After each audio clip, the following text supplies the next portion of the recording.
Hello everyone, welcome to our channel clear JIB CIB। Students, आज के video में हम देखेंगे ABFM का मॉड्यूल A यूनिट 1 का पार्ट 3। इसके पहले हमने इसी यूनिट 1 के पहले 2 पार्ट डाले हैं।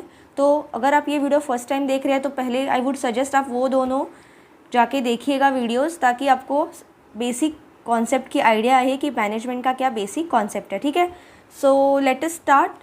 स्टूडेंट्स, आपको हमारे चैनल पे फ्री ऑफ कॉस्ट CIIB का जो न्यू सिलेबस का भी एग्ज़ाम आने वाला है जून में, 10 जून एग्ज़ाम डेट लग चुका है। तो जितने भी नए सब्जेक्ट्स आए हैं न्यू सिलेबस के हिसाब से और पुराने सब्जेक्ट्स जो कि रिपीट हुए, वो सभी के लिए आपको फ्री ऑफ कॉस्ट लेक्चर मिलेंगे हमारे चैनल पे।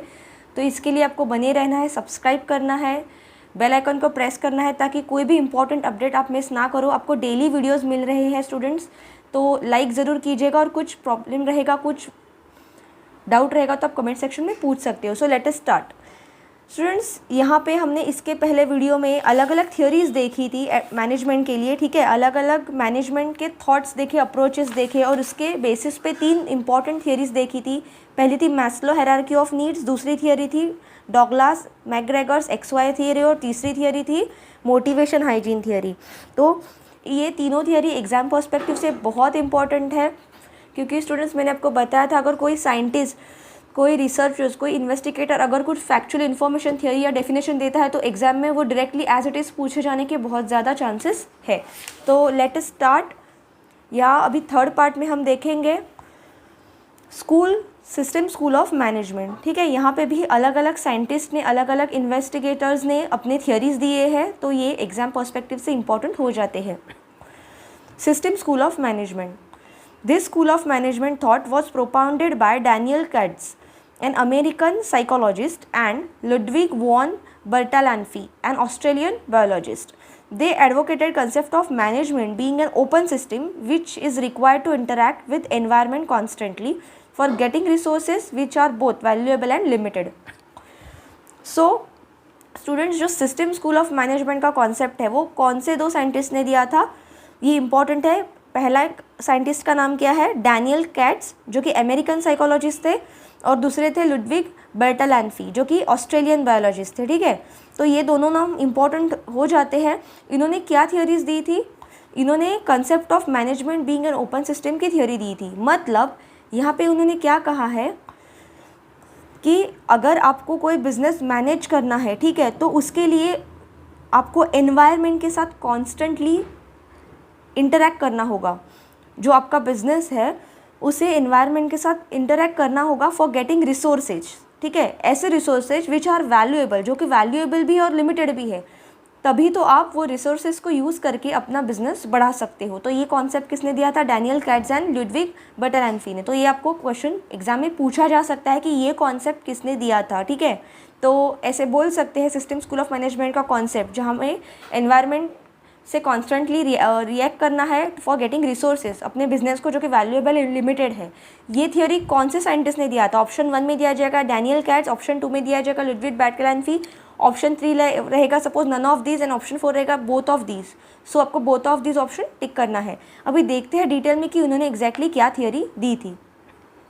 The main objective of the research undertaken by System School was to understand the external environment and condition faced by an organization and finding ways for handling such conditions. Basically ये theory में उन्होंने क्या कहा है system school of management में, कि जो भी बिजनेस को या हमारे ऑर्गेनाइजेशन को एक्सटर्नल एनवायरनमेंट और कंडीशंस फेस करने पड़ते हैं। ओके, हर एक बिज़नेस को, हर एक ऑर्गेनाइजेशन को कुछ एक्सटर्नल एनवायरनमेंट कंडीशंस फेस करने पड़ते हैं, तो उनसे कैसे डील किया जाए, कैसे वैसे कंडीशंस को हैंडल किया जाए। The open system approach is important because of interaction between organization and outside forces and outside influence impacting actions taken by organization. तो इसीलिए ओपन सिस्टम अप्रोच है इंपॉर्टेंट हो जाता है, क्योंकि जो इंटरेक्शन है ना स्टूडेंट्स, जहाँ पे ऑर्गेनाइजेशन और आउटसाइड फोर्सेस, मतलब जो आउटर एनवायरनमेंट है, जो आउटर फोर्सेस है, इन्फ्लुएंस है, जैसे कि सपोज मार्केट हो गया, कस्टमर डिमांड हो गया, एज पर आवर बिजनेस, तो वो आउटसाइड फोर्सेस कैसे अपने बिजनेस और अपना ऑर्गेनाइजेशन, इनका और आउटसाइड इन्फ्लुएंस, इनका कैसे एक दूसरे के साथ इंटरेक्शन होता है, और वो कैसे हमारे ऑर्गेनाइजेशन के एक्शंस को इम्पैक्ट करता है, ये चीज़ों का एनालिसिस करते हैं ये थियोरी में, सिस्टम स्कूल ऑफ मैनेजमेंट में।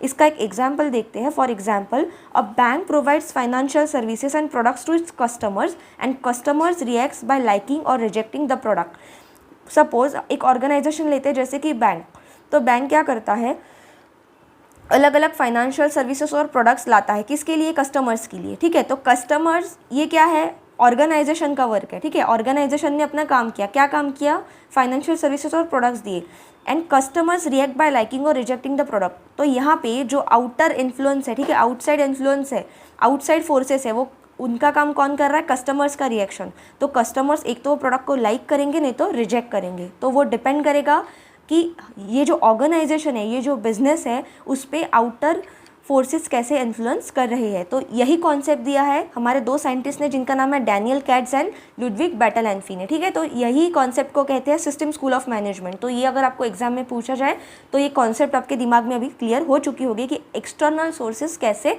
इफेक्ट कर रहे हैं अपने ऑर्गेनाइजेशन पे, और फिर वो एक्सटर्नल फोर्सेस को इन्फ्लुएंस में लेके ऑर्गेनाइजेशन कैसे डिसीजंस लेता है, कैसे रिएक्ट करता है, ठीक है।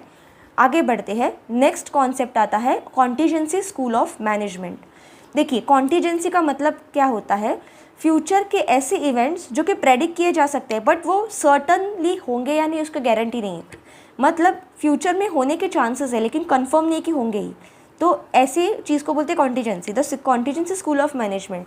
तो इसके रिगार्डिंग इसमें भी कुछ ऐसा ही थॉट रहेगा। देखिए क्या है, this school of management thought was an offshoot of scientific behavioural and system approaches to management and stated that there cannot be unique way of managing an organization which can be labeled as the best way to manage the or lead the business। तो यहाँ पे basically क्या कहा गया है, ये एक प्रकार का साइंटिफिक बिहेवियरल और सिस्टम अप्रोच है, ठीक है, ऑफ मैनेजमेंट। और यहाँ पे क्या बोला गया है कि कोई भी बिज़नेस को मैनेज करने का, कोई भी ऑर्गेनाइजेशन को अच्छी तरीके से चलाने का, वो बिज़नेस को लीड करने का कोई भी एक कॉन्स्टेंट यूनिक वे नहीं होता है। ओके, कोई भी एक यूनिक वे नहीं होता है जो यूनिक वे को यूज़ करके हम कोई भी ऑर्गेनाइजेशन या बिजनेस को लीड कर सकते हैं, नहीं। हर चीज़ के लिए अलग अलग रहता है।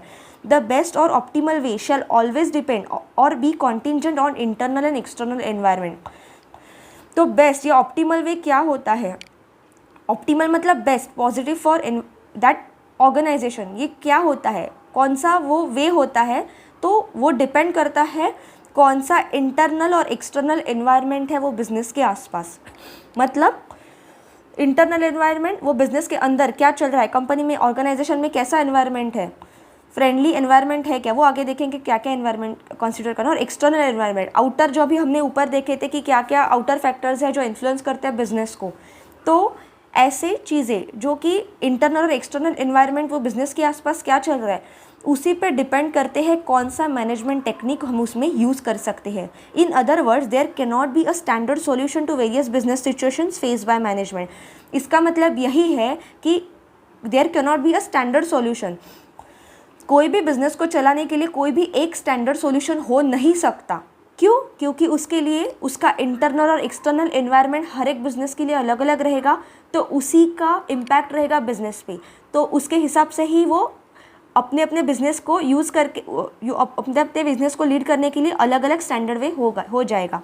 Each leader might deal with same situation in different ways depending on his or her leadership style. हर एक लीडर अपने अपने हिसाब से ही अपना बिज़नेस को लीड करेगा। मतलब कोई भी अगर सिचुएशन रहेगी बिज़नेस में, कुछ डिसीजन लेना है, कुछ प्रॉब्लम को सॉल्व करना है, कुछ टारगेट अचीव करना है, तो ज़रूरी नहीं कि हर एक लीडर, हर एक मैनेजर उसे सेम वे में सॉल्व करे, नहीं। सेम सिचुएशन में अलग अलग लोग, अलग अलग लीडर अलग अलग वे से वो प्रॉब्लम को सॉल्व कर सकते हैं, वो गोल अचीव कर सकते हैं। तो हम कैसे बोल सकते हैं कि कोई भी बिज़नेस को लीड करने का एक स्टैंडर्ड सॉल्यूशन होगा, नहीं। तो इसका मतलब ये है अलग अलग सॉल्यूशन होगा, और वो किस पर डिपेंड करेगा, वो बिज़नेस के इंटरनल और एक्सटर्नल एनवायरनमेंट पे, ठीक है। Studies on behavior of leaders were conducted in 1950s by researchers in Ohio State University and University of Chicago, that is University of Michigan Survey Research Center। 1950 में जो leaders के behaviour पे studies की conduct की गई, ठीक है। किसने ये स्टडी कंडक्ट की? पहली तो ओहियो स्टेट यूनिवर्सिटी में, और दूसरी स्टडी कंडक्ट की यूनिवर्सिटी ऑफ शिकागो में, ठीक है। इसी को university of Michigan survey research centre भी बोलते हैं। तो 1950s में कौन सी दो यूनिवर्सिटीज़ ने बिहेवियर ऑफ लीडर्स पे स्टडी कंडक्ट की? बहुत इंपॉर्टेंट है स्टूडेंट्स, ये from exam perspective objective question definitely आ सकता है। तो वो यूनिवर्सिटीज़ थी Ohio State University and University of Chicago. आपको ऐसे भी नाम दिया जा सकता है University of Michigan survey research centre. तो आगे देखते हैं कि ये दोनों यूनिवर्सिटी ने जो रिसर्च कंडक्ट की उसकी क्या फाइंडिंग्स है, ठीक है। The findings of scholars from both the universities two similar were given different names. ये दोनों यूनिवर्सिटी के जो फाइंडिंग्स थे वो सिमिलर थे, लेकिन नाम अलग अलग दिए गए। ऑब्वियसली अलग अलग यूनिवर्सिटी ने किए अलग अलग टाइम के, तो नाम अलग अलग होने के ही चांसेस है। आइए देखते हैं क्या है।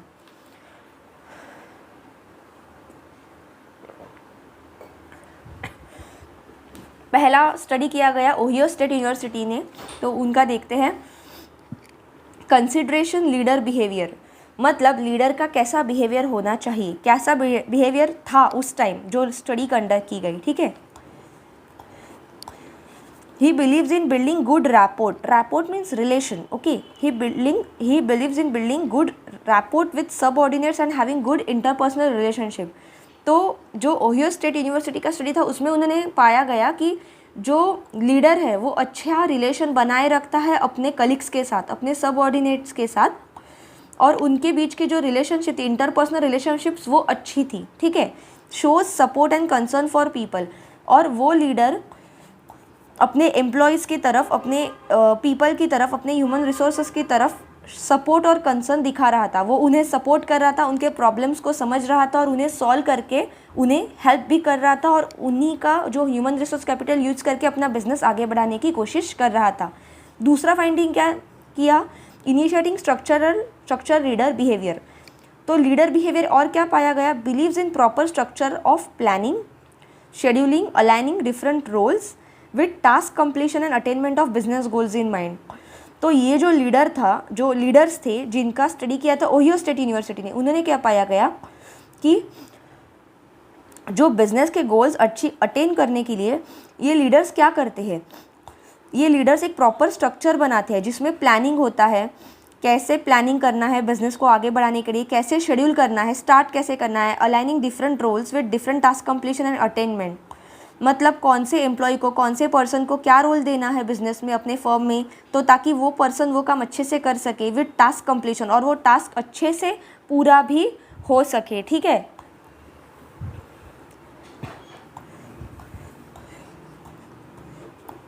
तो स्टूडेंट्स, ये था ओहियो स्टेट यूनिवर्सिटी का finding.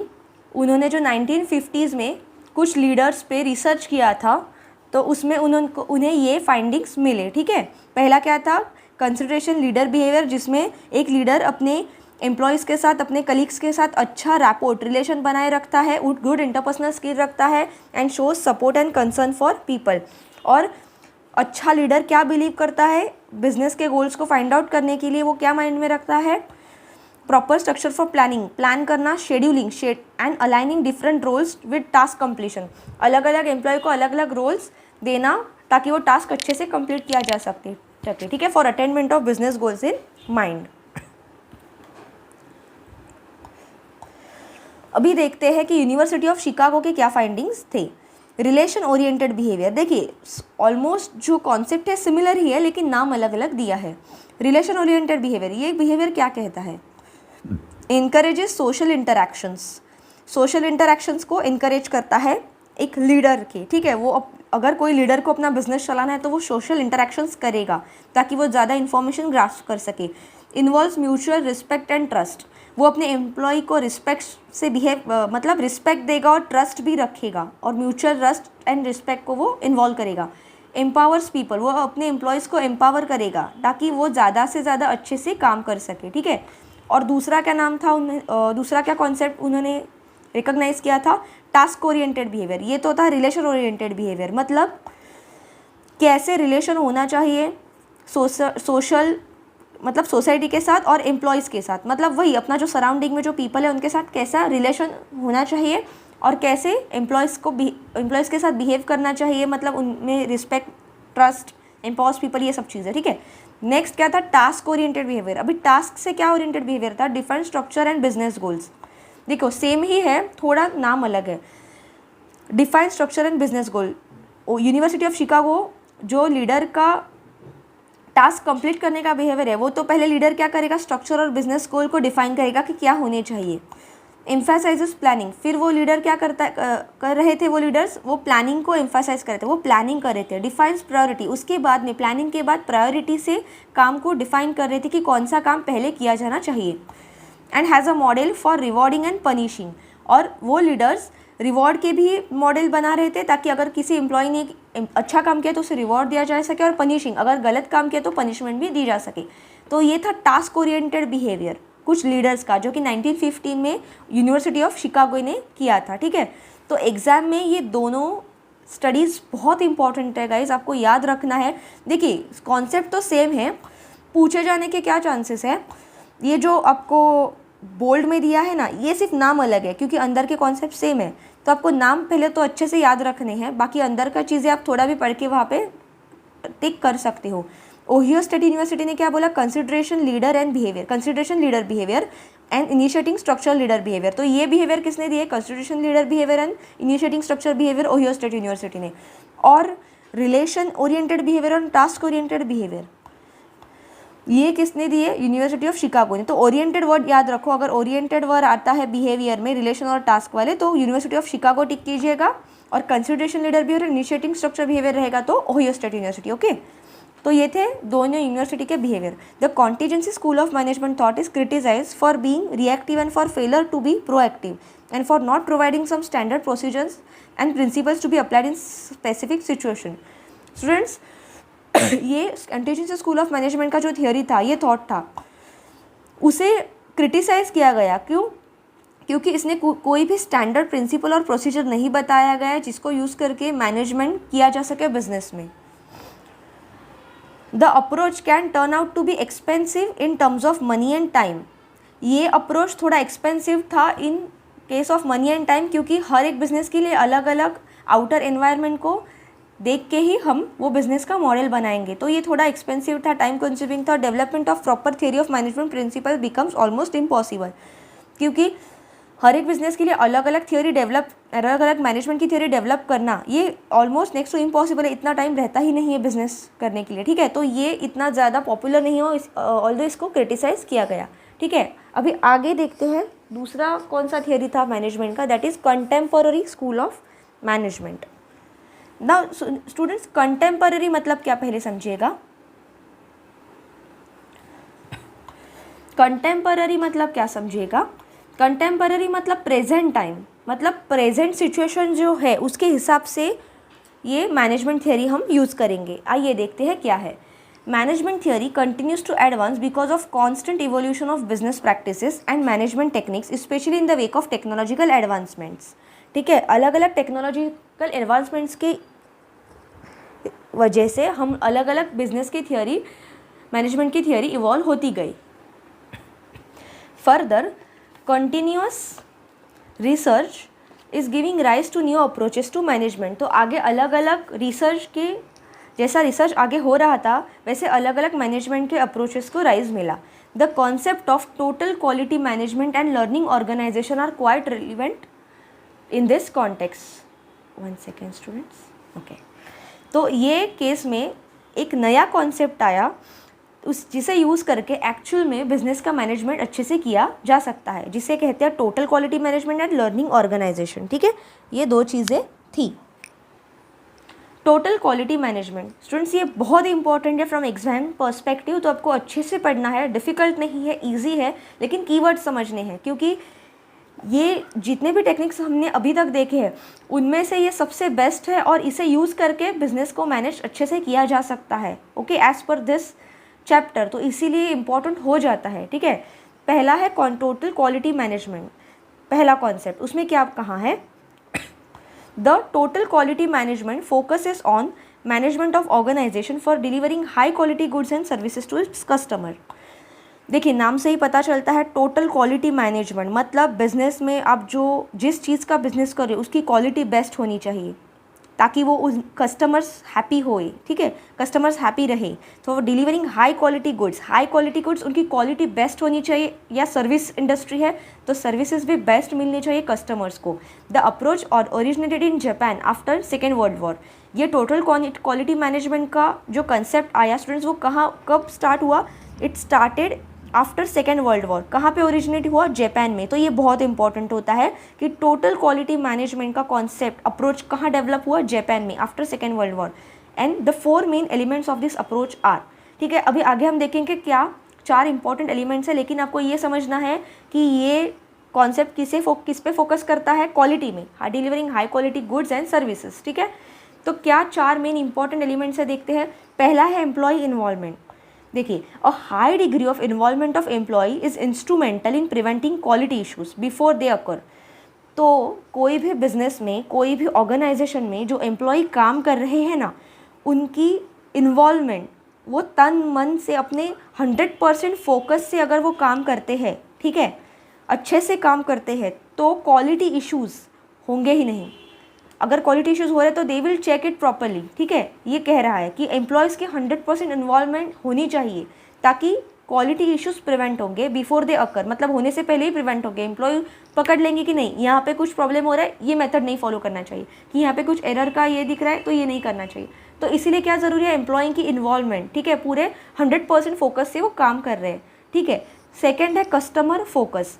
To improve quality, an organization needs to focus fully on the requirements of its customer and understand their business, what they want, with the objective of delivering products and services suitable to them। मतलब जो business आप चला रहे हो, भले ही वो product based हो या इंडस्ट्री सर्विस बेस्ड हो, क्वालिटी बेस्ट होनी चाहिए। और क्वालिटी कब बेस्ट होगी? जब कस्टमर को फोकस में रखते हुए वो प्रोडक्ट आप डिलीवर करोगे, ठीक है। Organization needs to focus fully on requirements of customers. एक कस्टमर को ये प्रोडक्ट में क्या चाहिए, ठीक है, वो क्या इंपॉर्टेंट चीज़ देखता है, क्या बेस्ट क्वालिटी देखता है, वही ध्यान में रखते हुए अगर हम वो प्रोडक्ट डिलीवर करेंगे, वो समझ के वैसे हम बिज़नेस में अगर चेंजेस करेंगे और वो बेस्ट प्रोडक्ट उसे डिलीवर करेंगे या बेस्ट सर्विस उसे डिलीवर करेंगे, तो वो कस्टमर भी हैप्पी रहेगा और अपना बिजनेस भी अच्छा होगा। तो इसीलिए सेकेंड इंपॉर्टेंट पॉइंट क्या है? Customer focus. पहला क्या था? Employ involvement, employ fully focus से काम करेगा। दूसरा है कस्टमर फोकस। कस्टमर फोकस मतलब कस्टमर के रिक्वायरमेंट के हिसाब से ही प्रोडक्ट या सर्विस देंगे, ठीक है। तीसरा है standardisation. It is very important to use industry standards as benchmark for comparison with competitors and for evaluating your own performance। आपके बिजनेस का ओन परफॉर्मेंस आप कैसे इवेल्युएट कर सकते हो? कोई भी बिजनेस चलाने के कुछ पर्टिकुलर स्टैंडर्ड्स रहते हैं, वो स्टैंडर्ड्स को अपने एक बेंचमार्क रखते हुए अपने कॉम्पिटिटर्स के साथ कंपेयर करके वो बिजनेस का परफॉर्मेंस इवेल्युएट कर सकते हो, ठीक है। Comparison of your own performance with your competitors. आपके बिजनेस का परफॉर्मेंस आप जो कॉम्पिटिटर्स है, जो मार्केट में अलग अलग सेम बिजनेस रखने वाली कंपनीज है, उनके साथ कंपेयर कर सकते हो। Specially those who perform similar functions, ऐसे बिजनेसेस जो सेम फंक्शंस परफॉर्म कर रहे हैं और process it with more effectively and efficiently. या ऐसे बिजनेसेस जो आपके कंपनी से सेम है लेकिन उनका बिजनेस आपके कंपनी के बिजनेस से ज़्यादा अच्छा चल रहा है, efficient and effectively they are working, can certainly help to improve organisation functions and processes. तो ये कंपैरिजन करना, पहले तो अपने बिजनेस का एक प्रॉपर स्टैंडर्ड बेंचमार्क सेट करना एंड देन अपने कॉम्पिटिटर्स जो अपने बिजनेस सिमिलर फंक्शंस है या अपने बिजनेस से उनका बिजनेस अच्छा चल रहा है विद सिमिलर प्रोडक्ट, ठीक है, तो उनके साथ अपना कंपैरिजन करके हम कंपनी की क्वालिटी मैनेज कर सकते हैं, क्वालिटी ग्रो कर सकते हैं, ठीक है, अपने प्रोडक्ट की अपने सर्विस की क्वालिटी ग्रो कर सकते हैं और अपना बिजनेस आगे बढ़ा सकते हैं। तो ये बोलता है थर्ड पॉइंट स्टैंडर्डाइजेशन। और फोर्थ पॉइंट क्या कह रहा है? Continuous monitoring. देखिए, अभी तो एम्प्लॉय की इन्वॉल्वमेंट हो गई, मतलब एम्प्लॉय अच्छे से फोकस करके काम कर रहे हैं। कस्टमर फोकस, जो प्रोडक्ट या सर्विस हम जो बिजनेस हमारा है वो कस्टमर्स को क्या इंपॉर्टेंट चाहिए, ठीक है, कस्टमर्स क्या चीज़ों को एक्सपेक्ट कर रहे हैं फ्रॉम अ कंपनी, वही उसके हिसाब से हम प्रोडक्ट डिलीवर करेंगे। स्टैंडर्डाइजेशन मतलब एक पर्टिकुलर स्टैंडर्ड होना चाहिए अपने बिजनेस का, अपने प्रोडक्ट को मैन्युफैक्चर करने का, या अगर कुछ सर्विस दे रहे हैं तो उसका, और अपने कॉम्पिटिटर्स के साथ कंपेयर करके जिनका परफॉर्मेंस बेस्ट है उनके साथ कंपेयर करके हम और इम्प्रूव कर सकते हैं। और चौथा है, ये सब चीज़ें होने के लिए ना स्टूडेंट्स इंपॉर्टेंट है monitoring, continuous monitoring. There should be continuous thrust on monitoring and changing for better so as to achieve improvement in all areas of organisation. मतलब कंटिन्यूस मॉनिटरिंग होना चाहिए, ये सब चीज़ें अच्छे से चल रही है कि नहीं आपके बिजनेस में, आपके कंपनी में, तभी तो आपको पता चलेगा कि कुछ ग्रोथ मतलब कुछ प्रोग्रेस, प्रॉफिट, गोल्स अचीव हो रहे हैं या नहीं। अगर मॉनिटरिंग नहीं होगा और या इनमें से कोई भी फंक्शन नहीं रहेगा तो वो इफ़ेक्ट नहीं करेगा। जो टोटल क्वालिटी मैनेजमेंट का कंसेप्ट है ना स्टूडेंट्स, वो अचीव नहीं होगा। तो यहाँ तक समझो, आपको एग्जाम में पूछा जा सकता है स्टूडेंट्स। 5 ऑप्शंस रहेंगे। विच one of this is not an important element of the total quality management approach. Okay, 4 रहेंगे। पहला तो एम्प्लॉय इन्वॉल्वमेंट रहेगा, कस्टमर फोकस रहेगा, तीसरा स्टैंडर्डाइजेशन एंड कंटिन्यूस मॉनिटरिंग, और 5वां कोई और दे देंगे। तो आपको समझना है ये 4 तो 4 मेन एलिमेंट्स है टोटल क्वालिटी मैनेजमेंट के। तो या कोई और रहेगा, नन ऑफ दिस रहेगा 5th ऑप्शन, तो नन ऑफ दिस को आपको टिक करना है। ओके, यहाँ तक समझा। अभी आगे देखते हैं। डेमिंग, जुरान एंड क्रॉसबी, ठीक है, were 3 main contributors to the total quality management approach. ठीक है, तो ये बहुत इंपॉर्टेंट हो जाता है स्टूडेंट्स। मैंने क्या बोला था, अगर कोई साइंटिस्ट, कोई इन्वेस्टिगेटर अगर कुछ अपना थियोरी देता है, कुछ फैक्चुअल इन्फॉर्मेशन देता है, तो आपके एग्जाम पर्सपेक्टिव से वो इंपॉर्टेंट हो जाता है। तो ये जो टोटल क्वालिटी मैनेजमेंट अप्रोच था, उसके मेन कॉन्ट्रीब्यूटर्स कौन थे? Deming, Juran and Crosby. Okay, तो एग्जाम में ऐसे भी पूछा जा सकता है, which one of this is the main contributor to total quality management approach? Deming, Juran and Crosby, तीनों नाम आपको याद रखना है। William Edwards Deming considered the quality of people more important than the quality of product and accorded the greater importance to how efficiently the management plan implemented and improved the projects। ठीक है, तो William Edwards Deming जो थे, जो first person थे, उन्होंने quality of people को मोर importance दिया है दैन क्वालिटी ऑफ प्रोडक्ट। तो पीपल की क्वालिटी को ज़्यादा इंपॉर्टेंस है than quality of product. People मतलब कौन से पीपल? जो ऑर्गेनाइजेशन में काम कर रहे हैं। ठीक है, and accorded the greater importance to how efficiently, मतलब इंपॉर्टेंस किसे दिया गया कि मैनेज कैसे किया जाता है, अपने कितने एफिशिएंटली आप मैनेजमेंट कर रहे हो, प्लानिंग कर रहे हो, इंप्लीमेंटिंग कर रहे हो, इंप्रूव कर रहे हो प्रोजेक्ट को। ठीक है, ताकि बिजनेस का गोल अचीव किया जा सके। ओके, तो उन्होंने जो डेमिंग थे, विलियम एडवर्ड्स डेमिंग, उन्होंने 14 principles of total quality management दिए। ये भी बहुत इंपॉर्टेंट स्टूडेंट, कौन से 14 कितने प्रिंसिपल्स दिए पहले तो ऐसा पूछा जा सकता है। विलियम डेमिंग ने 14 प्रिंसिपल्स दिए ऑफ टोटल क्वालिटी मैनेजमेंट। आइए देखते हैं क्या है स्टूडेंट्स। ये बहुत इंटरेस्टिंग है and don't worry, it's very easy. आपको सिर्फ कॉन्सेप्ट समझ के चलना है, और कुछ भी डाउट है आप कमेंट सेक्शन में पूछ सकते हो आप, और बेल आइकन को प्रेस करना ताकि ये हर एक इंपॉर्टेंट वीडियो आप तक पहुंच सके सब्सक्राइब करके। नहीं तो आप अगर कोई भी कॉन्सेप्ट बीच में मिस करते हो तो फिर आपको नेक्स्ट वीडियो में पता नहीं चलेगा कि वो लिंक क्या था। ठीक है, सो देखते हैं ये क्या 14 principles of total quality management. पहला प्रिंसिपल है कंसिस्टेंसी ऑफ पर्पस। और consistency of purpose should be created for improving services and products. ठीक है, कंसिस्टेंसी ऑफ पर्पस मतलब क्या? पर्पस मतलब गोल, एक एम रखा है हमने। ठीक है, तो वो क्रिएट करनी चाहिए। कंसिस्टेंसी ऑफ पर्पस मतलब थ्रू आउट जितना टाइम काम चल रहा है उतना टाइम जो आपका पर्पस है वो कंसिस्टेंट होना चाहिए, वो चेंज नहीं होना चाहिए, ताकि आप अपना सर्विस या प्रोडक्ट इम्प्रूव कर सके। ठीक है, पर्पस कंसिस्टेंट होना चाहिए, पर्पस सेम होना चाहिए थ्रू आउट, आपको पता होना चाहिए आप वो काम क्यों कर रहे हो। ठीक है, सेकेंड है adoption of new philosophy. Okay, ये इंपॉर्टेंट है। सेकेंड है adoption of new philosophy. The organisation should adopt new total quality management philosophy. मतलब टोटल क्वालिटी मैनेजमेंट में कुछ नई अगर कॉन्सेप्ट आती है या ऑर्गेनाइजेशन में गोल अचीव करने के लिए कुछ नई चीज़ एक्सेप्ट करनी, अडॉप्ट करनी पड़ती है, तो उसे अच्छे से अडॉप्ट करना चाहिए। ठीक है, तीसरा प्रिंसिपल क्या कहता है? Ceasing dependence on inspection. Organisation should stop depending on inspection for achieving quality. Quality achieve करने के लिए ऑर्गेनाइजेशन को सिर्फ इंस्पेक्शन पे डिपेंड होना स्टॉप करना चाहिए। Sorry for the pronunciation. Inspection मतलब क्या? अगर एक ऑर्गेनाइजेशन में काम अच्छे से चल रहा है या नहीं, ठीक है, तो उसको कंटिन्यूसली आप इंस्पेक्शन कर रहे हो। ठीक है, उससे अच्छा आप थोड़ी क्वालिटी मैनेजमेंट में फोकस करो, अदर चीज़ों पे फोकस करो। थोड़ा सा inspection is sufficient, continuous inspection is not important. ठीक है, तो उसे सीज करना। चौथा क्या है? Stopping lowest bid system. The practice of considering price as a criteria for awarding business contract should be abolished. हमेशा business contracts, lowest business contract को, मतलब ऐसे बिजनेसेस जहाँ पे प्राइस के बेसिस पे उसे आप इंपॉर्टेंस दे रहे हो, ठीक है, प्राइस के बेसिस पे आप उसकी मैनेजमेंट कर रहे हो, ये स्टॉप करना चाहिए। Total cost should be minimise by having lower number of suppliers. तो देखिए हम क्या करते हैं बेसिकली, जो लो कॉस्ट के प्रोडक्ट है उसे प्रेफरेंस देते हैं ताकि बिजनेस ज़्यादा से ज़्यादा प्रॉफिट हो कोई भी कंपनी को, कोई भी ऑर्गेनाइजेशन को। लेकिन ये स्टॉप करना चाहिए। उससे अच्छा आप टोटल कॉस्ट कैसे मिनिमाइज कर सकते हो, तो आप लोअर नंबर ऑफ सप्लायर्स को लेके टोटल प्राइस कम कर सकते हो, ठीक है। नेक्स्ट है introduction to all round improvement. सब तरीके से इम्प्रूवमेंट होनी चाहिए। Constant improvement in planning, production, service process should be introduce and made a perpetual process, ठीक है। कॉन्स्टेंट इम्प्रूवमेंट, आपका जो एक बार मैनेजमेंट का आपने प्लान बना लिया तो ऐसा नहीं कि पूरा लाइफ टाइम वही चलेगा बिजनेस में, नहीं।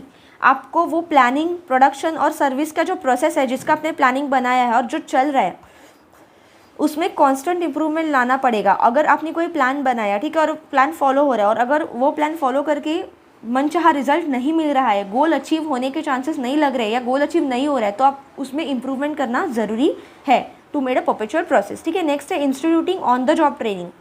Yes, modern on the job training method should be established. On the job training मिलनी चाहिए ताकि लोग जो एम्प्लॉयज़ हैं उन्हें पता चले कि उन्हें कैसे वे में काम करना है, क्या काम करना है। सिस्टमैटिक वे अगर रहेगा, उनको ट्रेनिंग रहेगी। ऑन द जॉब ट्रेनिंग मतलब इमीडिएट वहीं पे प्रैक्टिकल ट्रेनिंग दी और they will implement that in their work. तो यहाँ पे ज़्यादा चांसेस है वो अच्छा काम करेंगे, अपना अच्छा आउटपुट देंगे ताकि गोल अचीव हो। नेक्स्ट है instituting leadership. The culture of leadership should be adopted and initiated. हर एम्प्लॉय को एक लीडरशिप की क्वालिटी देना ताकि वो खुद से अपना दिमाग अच्छे से यूज़ करके काम करे और बेस्ट आउटपुट दे। नेक्स्ट है driving out fear. The organisation should drive out fear by improving two way communication. अगर कोई भी एम्प्लॉयज़ के बीच में, पर्सन्स के बीच में कुछ भी फियर है तो टू वे कम्युनिकेशन होना चाहिए। म्यूचुअली अगर उनके बीच में कम्युनिकेशन हो तो वो प्रॉब्लम सॉर्ट आउट करके फियर निकाला जा सकता है। नेक्स्ट है breaking down barriers. Barriers between staff areas and department should be remove to improve coordination. अगर स्टाफ के बीच में और डिपार्टमेंट के बीच में कुछ भी बैरियर्स है, कुछ भी प्रॉब्लम्स चल रहे हैं, कुछ भी अगर स्टाफ को प्रॉब्लम हो रहा है, कुछ डिपार्टमेंट को प्रॉब्लम हो रहा है, कुछ भी एक दूसरे से जो एक्सपेक्टेशंस है वो फुलफिल नहीं हो रहे, चाहे वो काम के हो, चाहे वो सैलरी के रिगार्डिंग हो, काम करने का तरीका, एनीथिंग जिसकी वजह से बैरियर हो रहा है, ठीक है, और उसकी वजह से ऑर्गेनाइजेशन का प्रॉफिट नहीं हो रहा है बिजनेस का, तो बैरियर्स ब्रेक डाउन होने चाहिए। मतलब वो बैरियर्स नहीं होने चाहिए, एक दूसरे के साथ कोऑर्डिनेशन होना ज़रूरी है, तभी तो प्रॉब्लम सॉल्व करके गोल अचीव किया जाएगा। नेक्स्ट है eliminating exhortations. The workforce should not be given any targets और स्लोगन्स और exhorted to achieve production levels without devising new methods. जो वर्कफोर्स है उसे कोई टारगेट नहीं देना चाहिए या स्लोगन या exhorted to achieve production level, pressure नहीं देना चाहिए, टारगेट नहीं देना चाहिए कि इतना आज के दिन में इतना होना चाहिए, कल के दिन में इतना होना चाहिए। इससे क्या होगा, उन पे प्रेशर पड़ेगा, ठीक है, एक प्रकार का मेंटल प्रेशर उन पे पड़ेगा। और स्टूडेंट्स आपको ये पता ही होगा कि अगर हम प्रेशर में काम करें तो हम अपना बेस्ट नहीं दे पाते। अगर स्टाफ खुशी से काम कर रहा है, ठीक है, अगर एम्प्लॉय अच्छे से खुशी से काम कर रहा है तो अपना जितना बेस्ट देगा उतना। अगर आप उसको टारगेट दो, प्रेशर करो, ठीक है, कि आज के दिन में इतना होना चाहिए, ये महीने में इतना, तो वो उतना 100% नहीं होगा, ठीक है। आप उसको मोटिवेट कर सकते हो, ठीक है। नेक्स्ट है एलिमिनेटिंग आर्बिट्री न्यूमेरिकल टारगेट्स। यहाँ पे भी सेम ही बोला गया है कि numerical targets like fixing arbitrary production quotas for workforce, numerical targets for management should be avoided. कोई भी न्यूमेरिकल टारगेट नहीं होना चाहिए, ठीक है, उसे अवॉइड किया जाना चाहिए। नेक्स्ट है permitting pride of workmanship. The barriers to pride of workmanship as well as annual rating of merit system should be remove with emphasis on improvement in quality. मतलब हर एक वर्कमैन, प्राइड ऑफ वर्कमैनशिप मतलब क्या students, कि हर एक employ का अपना pride रहता है, ठीक है, तो उसे ब्रेक नहीं करना है। मतलब एनुअल रेटिंग सिस्टम, अगर रेटिंग सिस्टम आप लाते हो या मेरिट सिस्टम लाते हो तो जिसने अच्छा काम किया इसी को मिलेगा, ठीक है, थोड़ा बहुत एनकरेजमेंट के लिए, ठीक है, लेकिन इससे क्या होगा, बाकी के लोगों को डीमोटिवेट होगा, ठीक है। मेरिट सिस्टम, जो मेरिट में आएगा वही आगे जाएगा, इट्स नॉट लाइक दैट। तो इससे क्या होगा कि बाकी जो इनका जो प्राइड है वो इट विल अफेक्ट, ठीक है, तो ऐसा नहीं होना चाहिए। इम्प्रूव, उससे अच्छा आपको क्वालिटी इंप्रूवमेंट में फोकस करना चाहिए, ठीक है। Encouraging education. A vigorous program of knowledge, education and self-improvement for everyone in the organization should be instituted. तो instead of doing these all things, क्या करना चाहिए ऑर्गेनाइजेशन को, एक प्रोग्राम ऑफ नॉलेज ऑर्गेनाइज करना चाहिए, education, self improvement for everyone, की company में कैसे काम करना है, कैसे बिजनेस बढ़ाना है, बिजनेस का नॉलेज देना चाहिए, क्या काम करेंगे तो कैसे बिजनेस बढ़ेगा, एक एजुकेशन उनको रिगार्डिंग कंपनियाँ, उनको सेल्फ डेवलपमेंट, सेल्फ इंप्रूवमेंट का भी अगर हम उसको इंकरेज करके उनको एजुकेशन दे दे तो that will be also, they will also get motivated, they will become self confident and they will have more trust on the our company. ठीक है, ऑर्गेनाइजेशन पे ज़्यादा ट्रस्ट, क्योंकि वही ऑर्गेनाइजेशन में रह के वो खुद को भी डेवलप कर रहे हैं और ऑर्गेनाइजेशन की अपना बेस्ट दे रहे हैं, तो वो सेटिस्फेक्शन बहुत ही ज़्यादा होगा। तो यहाँ पे इंकरेजिंग एजुकेशन पॉइंट आता है। नेक्स्ट है action for achieving transformation. Action should be initiated by management for accomplishing the transformation bye involving everyone, bye conducting seminars and through other means. तो ट्रांसफॉर्मेशन के लिए एक्शन लेना, ठीक है, बिजनेस में ट्रांसफॉर्मेशन होने के लिए एक्शन लेना कैसे ले सकते हैं, अलग अलग सेमिनार्स कंडक्ट करके उन्हें मोटिवेट किया जाएगा, उन्हें बताना चाहिए कि आपने इतना इतना काम किया, मोटिवेशन देना चाहिए कि ऐसे काम करेंगे तो ऐसे होगा, या अलग अलग चीज़ों एजुकेशन देकर उनको बिजनेस को ट्रांसफॉर्मेशन करने का प्लानिंग बनाना चाहिए, उसका मैनेजमेंट करना चाहिए ताकि वो मोटिवेट हो और अपना और बेस्ट दे। तो स्टूडेंट्स ये थे total 14 important principles of quality management. ठीक है, आप देख सकते हो यहाँ पे बोल्ड में दिए है, अगर आप ये जो बोल्ड में दिया हुआ टाइटल है इतना भी ध्यान रखोगे तो अंदर का जो भी कॉन्सेप्ट है आप आसानी से लिख सकते हो, क्योंकि पढ़ के ही हमें समझ रहा है कि वो क्या कहना चाह रहे हैं। ठीक है, आगे देखते हैं स्टूडेंट्स, आगे कॉन्सेप्ट है लर्निंग ऑर्गेनाइजेशन। अभी देखिए नाम से ही पता चलता है लर्निंग ऑर्गेनाइजेशन मतलब ऐसा ऑर्गेनाइजेशन जो सीख रहा है। ठीक है, The present day organization face continuous environmental and technological changes. An organization cannot survive if it does not adapt itself to the dynamic competitive environment. आजकल के ज़माने में अलग अलग environmental technological changes हो रहे हैं, ऑर्गेनाइजेशंस फेस कर रहे हैं, और अगर वो नए नए चेंजेस को अडॉप्ट नहीं करता तो वो कैसे मार्केट में टिका रहेगा कोई भी business. It continues to the biggest challenge face by organisation. वो अलग अलग चेंजेस को अडॉप्ट करके अपने ऑर्गेनाइजेशन में चेंज लाना एक अलग तरीके का चैलेंज है, विच वॉन्ट्स टू ग्रो, जिस हर एक ऑर्गेनाइजेशन को ग्रो करना है। तो ये कॉन्सेप्ट आगे आया है लर्निंग ऑर्गेनाइजेशन। लर्निंग ऑर्गेनाइजेशन में be defined as an organisation where all employees take part in identifying and solving problems which it faces and permits organisation to continuously enhance its capacity to grow and learn so as to achieve organisational goals. ठीक है, तो learning organisation एक ऐसा organisation है students जहाँ पे हर एक employee instead of just working वो फोकस करेगा प्रॉब्लम को आइडेंटिफाई करने में और सॉल्व करने में जो कि वो फेस कर रहे हैं, and permits organisation to continuously enhance its capacity to grow and learn. वो हर एक एम्प्लॉई प्रॉब्लम को सॉल्व करके ऑर्गेनाइजेशन की कैपेसिटी लर्न करने की और ग्रो करने की इंक्रीज करेगा ताकि वो ऑर्गेनाइजेशन गोल को अचीव कर सके। यही कॉन्सेप्ट है, मतलब लर्निंग ऑर्गेनाइजेशन में बेसिकली प्रॉब्लम को एनालाइज करना, आइडेंटिफाई करना, सॉल्व करना, देयर बाय ऑर्गेनाइजेशन पे को भी ग्रो करना और खुद को भी डेवलप करना। ठीक है, thus a learning organisation shall organise from the angle of problem solving and not from the perspective of efficiency. तो लर्निंग ऑर्गेनाइजेशन किस पे फोकस करता है, ये फोकस करता है एंगल ऑफ प्रॉब्लम सॉल्विंग पे and not from the perspective of efficiency. ठीक है, and shall have a structure which is based on team work employees. तो ये टीम वर्क पे फोकस करता है, employees who are empowered and shall have an open information system. तो employees को empower करता है प्रॉब्लम सॉल्व करके टारगेट्स अचीव करने के लिए। ठीक है, टीम वर्क पे फोकस करता है और ओपन इन्फॉर्मेशन सिस्टम, अलग अलग इन्फॉर्मेशन लेके प्रॉब्लम सॉल्व कर सकते हैं। ठीक है, अभी ये कॉन्सेप्ट भी इंपॉर्टेंट है स्टूडेंट्स। अभी इसके लिए कौन से लोगों ने अपना योगदान दिया है वो देखते हैं। The major contributor to the school of thought is Peter Senge. It's very important कि किसने ये थॉट को कंट्रीब्यूट किया है, major contribution Peter सेंगे।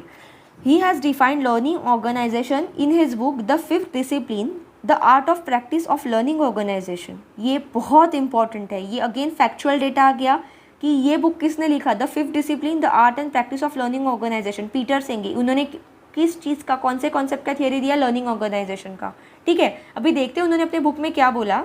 Organisations where people continuously expand their capacity to create results. ऐसी ऑर्गेनाइजेशन जहाँ पे लोग कंटिन्यूसली अपनी कैपेसिटी एक्सपांड कर रहे हैं ताकि वो रिजल्ट्स दे सके, दे ट्रूली डिज़ायर, वो मन से विश, अपने पूरी इच्छा से वो रिजल्ट्स दे सके। Where new and expansive pattern of thinking are nurture, जहाँ पे नए नए अलग अलग तरीक़ों को, सोचने के तरीक़ों को, इनोवेटिव तरीक़ों को एक्सपांड किया जा रहा है। नर्चर मतलब वो तरीके को सपोर्ट किया जाता है। Where collective aspiration is set free. और हर एक के अपने अपने नए नए तरीक़ों को, नए नए इनोवेटिव आइडियाज़ को पॉजिटिवली अडॉप्ट किया जाता है, and where people are continually learning to see the whole together. यहाँ जहाँ पे लोग हर रोज़ नया नया चीज़ें सीख रहे हैं और वो चीज़ों को यूज़ करके प्रॉब्लम सॉल्व कर रहे हैं और ऑर्गेनाइजेशन को ग्रो करने में मदद कर रहे हैं। ठीक है, तो ये थियरी किसने दिया? पीटर सेंगे ने। ठीक है, ये बहुत इंपॉर्टेंट है स्टूडेंट्स, मैं फिर से एक बार पढ़ती हूँ, ध्यान रखिएगा। ये बुक जो है the fifth discipline the art of and practice of learning organisation, इसमें पीटर सेंगे ने क्या थियरी दिया? Organisation where people continuously expand their capacity to create result they truly desire and where new expansive of thinking are nurtured, where collective aspiration is set free and where people are continually learning to see the whole together। ठीक है, आगे देखते हैं। Learning organization was introduced in 90s and was seen as a new concept which advocated the adaptive and generative learning। Learning organisation का concept basically 90s में आया था। ठीक है, और जहाँ पे एडॉप्टिव एंड जनरेटिव लर्निंग को फोकस किया गया, जहाँ पे इसे ज़्यादा इम्पोर्टेंस दिया गया, with the thrust on out of box thinking and finding the best solution to problems jointly with other employees। जहाँ पे कोई भी सिचुएशन में कोई भी प्रॉब्लम को एक आउट ऑफ बॉक्स जाके थिंक करना और बेस्ट उसका सॉल्यूशन फाइंड आउट करने के लिए एम्प्लॉयज़ को इनकरेज किया जाता है। ये बहुत इंपॉर्टेंट है स्टूडेंट्स, क्योंकि देखिए हर एक ऑर्गेनाइजेशन में, हर एक ऑफिस में, हर एक बिजनेस में जो एम्प्लॉयज़ काम कर रहे हैं उनको अब अलग अलग प्रॉब्लम्स आते हैं। तो अगर वो प्रॉब्लम्स अच्छे से सॉल्व नहीं हो तो वो मोटिवेशन से काम नहीं कर पाएंगे। उन्हें वो प्रॉब्लम्स को हर रोज़ फेस करके, चाहे सिस्टम का प्रॉब्लम हो चाहे और कुछ भी, उन्हें वो फेस करके अपना काम करना पड़ता है। तो उसकी वजह से क्या होता है? प्रेशर डेवलप होता है, एक प्रकार का मेंटल प्रेशर बोला, फिजिकल प्रेशर डेवलप होता है। तो फिर धीरे धीरे डीमोटिवेशन होता है, काम से मन हट जाता है। इसीलिए इम्पॉर्टेंट है स्टूडेंट्स, कोई भी ऑर्गेनाइजेशन को ये ऐसा लर्निंग ऑर्गेनाइजेशन वाला कॉन्सेप्ट अडॉप्ट करना, ताकि हर एक एम्प्लॉय आउट ऑफ बॉक्स जाके थिंक करे, अपने नए नए इनोवेटिव आइडियाज़ से वो प्रॉब्लम सॉल्व करे, बेस्ट सॉल्यूशंस दे और बेस्ट आउटकम से जो बिजनेस है वो अच्छे से ग्रो हो और एम्प्लॉय को भी मोटिवेटेड लगे और ज़्यादा से ज़्यादा काम करने का मन लगे। तो ये लर्निंग ऑर्गेनाइजेशन का कॉन्सेप्ट है। इसके टोटल 5 डिसिप्लिन्स है। ये भी इंपॉर्टेंट है स्टूडेंट्स, बहुत आपको समझने हैं क्या है। सिर्फ अगर आप एक बार इसका बेसिक समझ लो तो बाद में जो मेन इंपॉर्टेंट हाईलाइटेड वर्ड है वो देख के भी एग्जाम में टिक कर सकते हो। There are 5 disciplines of learning organisation. पहला है personal mastery. This is considered as a corner store of learning organisation which involves developing a capacity to achieve personal goals by creating an environment conducive to the growth of an employee's personal vision which further leads to a shared vision।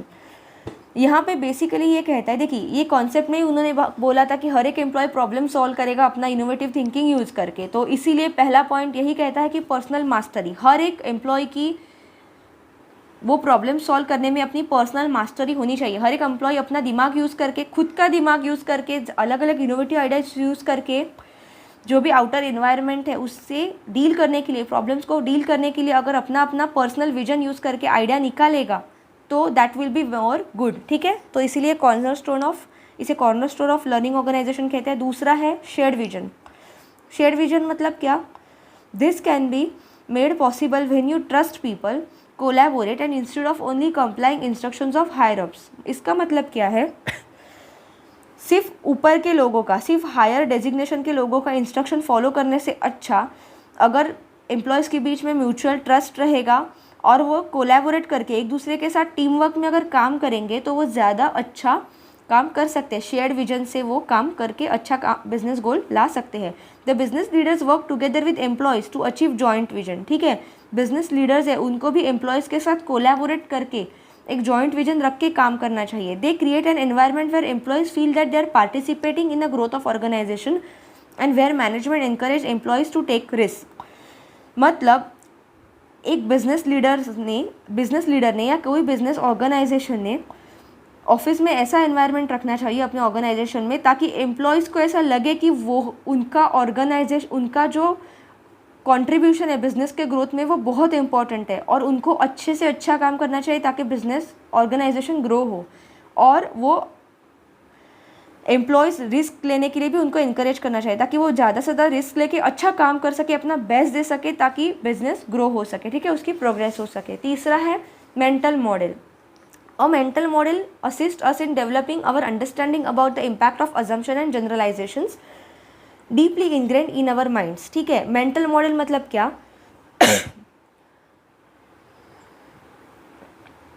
हर एक employ ने या leaders ने भी एक mental model उनके mind में होना चाहिए, दिमाग में होना चाहिए कि अगर हम ऐसा काम करते हैं, इस वे में काम करते हैं तो क्या प्रॉफिट होगा, क्या लॉस होगा, कितना काम किया जाएगा, क्या गोल्स अचीव कर सकते हैं. तो एक अजम्पशन और जनरलाइजेशन लगाया जा सकता है डीपली इंग्रेड इन अवर माइंड. तो वो माइंड में एक तरीके का आइडिया लगाया जा सकता है कि इतना काम करेंगे, ऐसे काम करेंगे. तो ये मेंटल मॉडल उनके दिमाग में होना इंपॉर्टेंट है. Our interactions with people and decisions taken by us. तो कैसे पीपल के साथ इंटरेक्शन होना चाहिए और क्या क्या डिसीजन लेके क्या क्या डिसीजन लेके क्या ग्रोथ होगा, what will be the outcome, इन सबका मेंटल मॉडल पीपल के दिमाग में होना चाहिए. टू कोट सेंगे, मतलब सेंगे कौन थे यहाँ पे हमने जो पढ़ा था, पीटर सेंगे. ठीक है, जिन्होंने बहुत इंपॉर्टेंट कंट्रीब्यूशन दिया स्टूडेंट लर्निंग ऑर्गेनाइजेशन में. इन्होंने एक कोट किया है रिगार्डिंग दिस मेंटल मॉडल. तो ये इंपॉर्टेंट है, बोल्ड में दिया है, आपको समझना है. Understanding the difference between hearing that what someone said and truly understanding what they said, and understanding the gap between what happened and what we perceive happening requires reflection, and in a non-reflexive environment we take what we see as a truth. ना मुझे पता है एक बार पढ़ के आपको कुछ भी नहीं समझा होगा ये क्या बोलना चाह रहे. थोड़ा हाई लैंग्वेज है मैनेजमेंट का, लेकिन समझते इट्स वेरी इजी. देखिए वो क्या बोलना चाह रहे, सेंटेंस को तोड़ तोड़ के समझते हैं. Understanding difference between hearing what someone said, इनके बीच में डिफरेंस समझना बहुत ज़रूरी है स्टूडेंट्स की. किसी ने कुछ कहा, okay, what someone said, and truly understand what they said, और रुक के समझना कि वो इंसान ने अगर कुछ चीज़ कही है तो उसका मतलब क्या निकलता है. And understanding the gap between what happen and what we perceive to happen, और समझना कि कुछ चीज़ एक्चुअली क्या मतलब क्या हुआ, और अगर कुछ चीज़ हुई तो वो ऐसे क्यों हुई. उस चीज़ का डिटेल में एनालाइज करना, मतलब वो चीज़ होने का क्या रीज़न है. इसे तो कहते हैं रिफ्लेक्शन. मतलब let us understand it with an example. मुझे पता है थोड़ा सा आपको समझने में दिक्कत होगी. देखिए, जैसे कि फॉर एग्जाम्पल एक इन जनरल एग्जाम्पल से समझते हैं इनको कहना क्या है. ठीक है, रिफ्लेक्शन को किसे रिफ्लेक्शन बोलते हैं. सपोज मेरे पास किसी इंसान के पास सपोज एक ग्लास है. ठीक है, वाटर, एक ग्लास ऑफ वाटर है जो फुल टोटली पानी से भरा हुआ है. ठीक है, सपोज किसी इंसान ने होल्ड किया है, समझ लीजिए कोई इंसान है. ठीक है, किसी इंसान ने ये ग्लास होल्ड किया है. तो अगर मैं यहाँ पे हूँ एज अ ऑब्जर्वर, एक पर्सन हूँ जो यहाँ पे ऑब्जर्व कर रही हूँ. ठीक है, तो अगर वो इंसान के हाथ से वो ग्लास, सपोज मैं देख रही हूँ और वो इंसान के हाथ से वो ग्लास फिसल गया और नीचे गिर गया. ठीक है, वो ग्लास नीचे गिर गया और वहाँ से पानी सब नीचे गिर गया. ठीक है, तो मैं क्या देख रही हूँ, what I am seeing is वो इंसान के हाथ से ग्लास गिर गया. ठीक है, तो ये क्या है, ये चीज़ मैंने देखी. मतलब क्या है, व्हाट समवन सेड या what happen, understanding the gap between what happen. ठीक है, तो ग्लास गिर गया ये मैं देख रही हूँ. ठीक है, लेकिन अगर मैं ये समझने की कोशिश करूँ कि वो इंसान के हाथ से वो ग्लास क्यों गिरा, वाई दिस थिंग हैपन, तो मुझे बाद में पता चलता है कि ये ग्लास में जो वाटर था वो बहुत ज़्यादा हॉट वाटर था. वो इतना ज़्यादा पानी गर्म था कि वो इंसान वो ग्लास को होल्ड नहीं कर पाया, और इसी की वजह से उसके हाथ से वो ज़्यादा गर्म होने की वजह से वो हाथ से ग्लास फिसल गया और वो गिर गया. तो ये मैं क्या कर रही हूँ, ये मैं रुक के समझ रही हूँ. मतलब क्या कर रही हूँ, truly understanding what they said.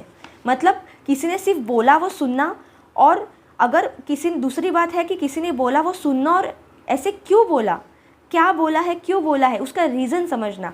Similarly understanding gap between what happen, क्या हुआ, and what we perceived happening, हमने वो जो चीज़ हुई है वो उसे किस नज़रिए से देखा, उसका क्या मीनिंग निकाला. इसी को कहते हैं रिफ्लेक्शन.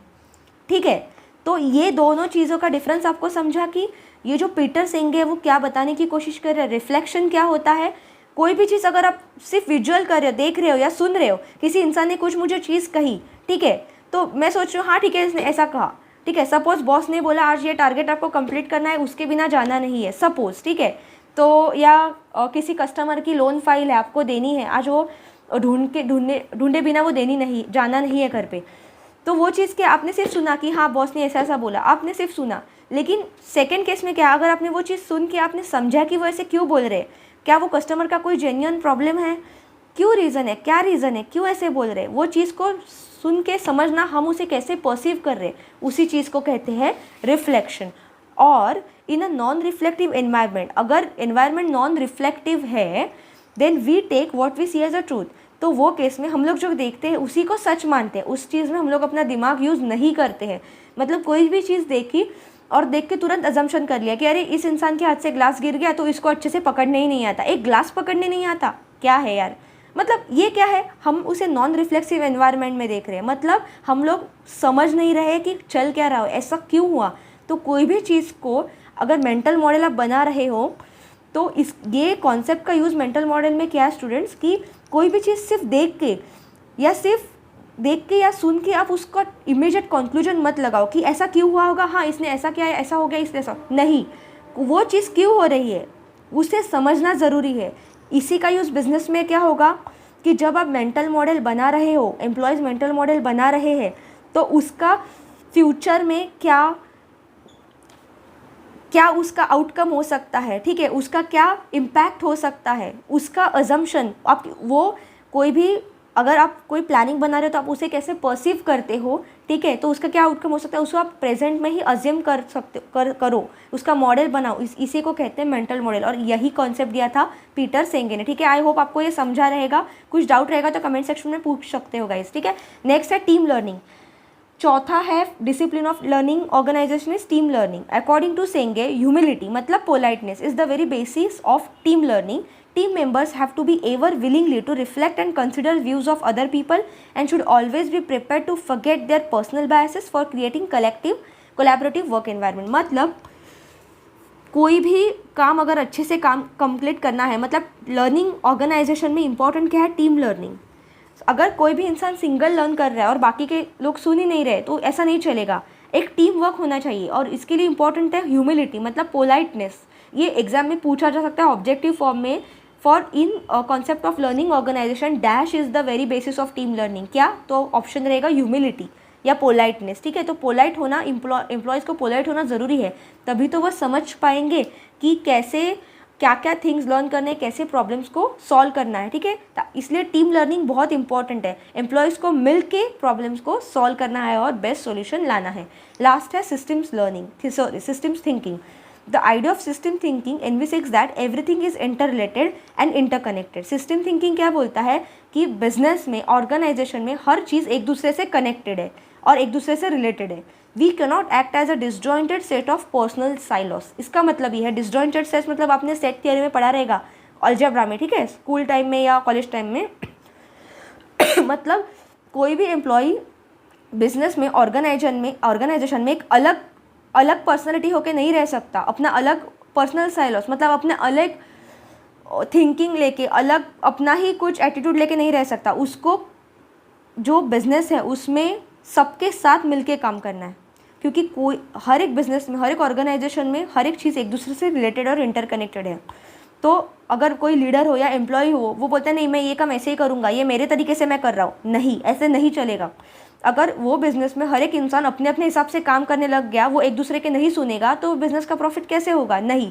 आपको टीम में काम करना है, और टीम वर्क कैसे करना है, बिज़नेस का हर एक चीज़ को जो कि इंटर रिलेटेड और इंटरकनेक्टेड है उसे समझ के आपको प्लानिंग करना है, और एक दूसरे का सुन के, एक दूसरे से कोऑर्डिनेट करके विथ बिजनेस लीडर ऑल्सो काम करना है।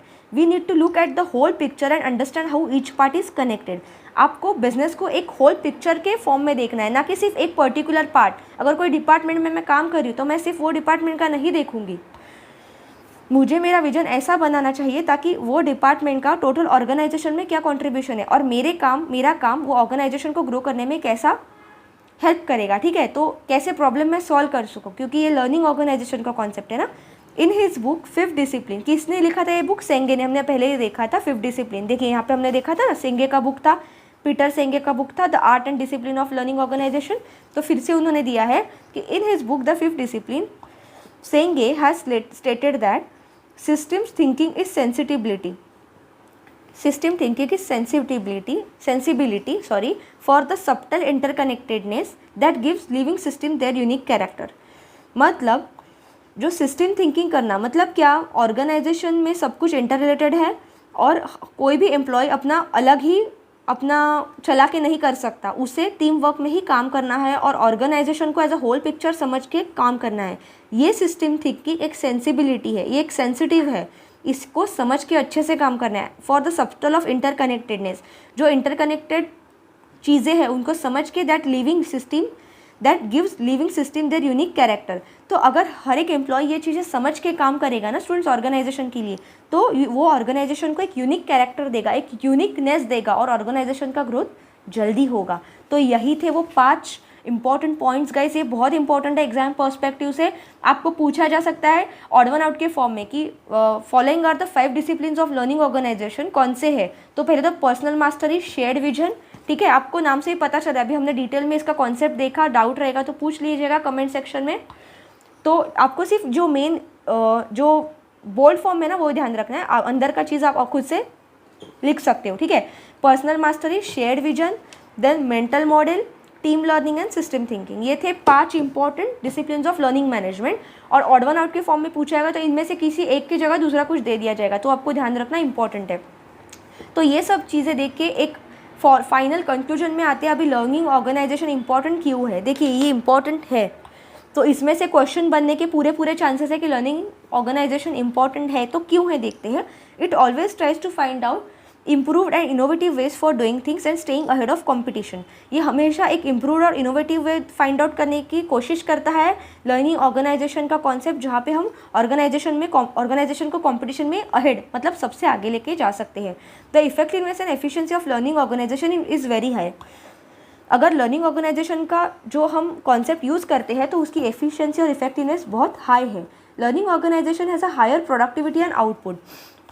इसका जो प्रोडक्टिविटी और आउटपुट है वो हाई ही रहता है हमेशा। क्यों? क्योंकि वहाँ पे प्रॉब्लम सॉल्व करके आपको जल्दी गोल अचीव करना रहता है, ठीक है। और हर एक एम्प्लॉय इसमें अपना दिमाग लगा रहा है तो ऑब्वियसली प्रोडक्टिविटी तो अच्छी ही रहेगी और आउटपुट भी अच्छा रहेगा।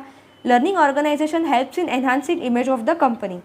ये ऑर्गेनाइजेशन लर्निंग ऑर्गेनाइजेशन में कंपनी की इमेज भी ग्रो करता है, क्योंकि हर एक एम्प्लॉय अगर अपना बेस्ट देगा, अपना क्रिएटिव माइंड इंटेलिजेंस यूज़ करके काम करेगा तो ऑब्वियसली वो कंपनी की इमेज अच्छी ही बनेगी। तो स्टूडेंट्स ये थे लर्निंग ऑर्गेनाइजेशन के इम्पॉर्टेंट पॉइंट्स, ठीक है, 5 डिसिप्लिन्स। ये लेक्चर में हमने देखा लर्निंग ऑर्गेनाइजेशन क्या होता है, क्वालिटी मैनेजमेंट के 14 इंपॉर्टेंट प्रिंसिपल्स, उसमें जो मेन 4 एलिमेंट्स है वो contingency of school management, Ohio State university of Chicago ने क्या बोला, ठीक है, सिस्टम स्कूल ऑफ मैनेजमेंट, ये सब चीज़ें देखी। और ये सभी चीज़ें स्टूडेंट्स एग्जाम पर्सपेक्टिव से बहुत ही इंपॉर्टेंट है, तो आई वुड सजेस्ट इन सभी की रिवीजन करना। अगले लेक्चर में हम देखेंगे मैनेजमेंट चैलेंजेस और अपॉर्चुनिटीज़, बिजनेस मॉडल्स क्या क्या रहती है, ठीक है, वो सब चीज़ें हम आगे के लेक्चर्स में देखेंगे स्टूडेंट्स। तो चैनल पे बने रहिएगा। अगर आपको हमारा ये वीडियो अच्छा लगा तो लाइक कीजिएगा, शेयर कीजिएगा अपने दोस्तों के साथ, ताकि हमारा जो मिशन है कि CIIB 2023 का जो न्यू सिलेबस का एग्ज़ाम हो रहा है वो फर्स्ट शॉट में सभी सब्जेक्ट्स मैक्सिमम स्टूडेंट्स के क्लियर हो। फ्री ऑफ कॉस्ट आपको हमारे चैनल पे लेक्चर्स मिल रहे हैं, तो आपको सिर्फ सब्सक्राइब करना और बेल आइकन को प्रेस करना है और कोई भी कॉन्सेप्ट मिस नहीं करनी है, ताकि अगर किसी भी चीज़ से एग्जाम में क्वेश्चन आता है तो आप उसे सक्सेसफुली टिक कर सकते हो, ठीक है। So thank you students for watching our video.